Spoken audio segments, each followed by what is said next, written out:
asfaltlardan foydalanish Urtar korxonasi direktor o'rinbosari Zaitov Rahimjonman. Hozirgi kunda korxonamiz tomonidan olib borilayotgan joriy ta'mirlash ishlaridan Qizilobod mahallasining Bahor, Navruz, Tutzor ko'chalaridan 1815 metr yo'l asfalt qilinmoqda. Buning uchun 920 million mablag' ajratilgan bo'lib, hozirgi kunda 600 metr qismida joriy ta'mirlash ishlari olib borilmoqda.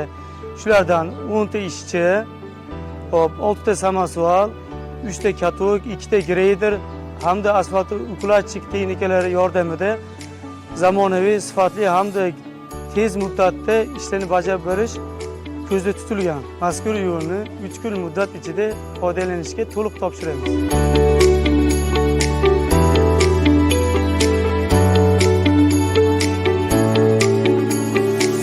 Men mehnat faxriysi Usmonova Tursunoyman. Mana shu Bahor ko'chada 26-27 yildan beri yashaymiz.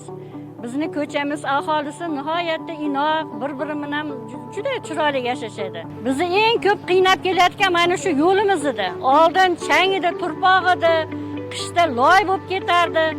Hamma rosa qiynalib, ayniqsa bolalar qiynalardi maktabga borganda. Mana endi birinchi navbatda prezidentimizga rahmat. Murojaatimizni inobatga olib, mana asfalt qilib berishyapti. Hammamiz mahallamiz nomidan, ko'chalarimiz nomidan minnatdorchilik bildiramiz.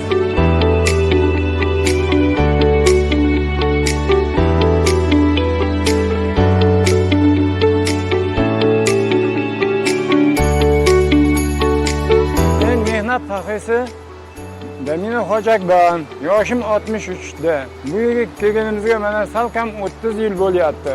Bizni eng qiynab kelayotgan yo'l, elektr, suv masalasi edi. Tutzor ko'chasi, Bahor ko'chasi, Navruz ko'chalariga suv tortildi. Istobalarimiz eskirib qolganda yangi istobalar mana o'rnatildi.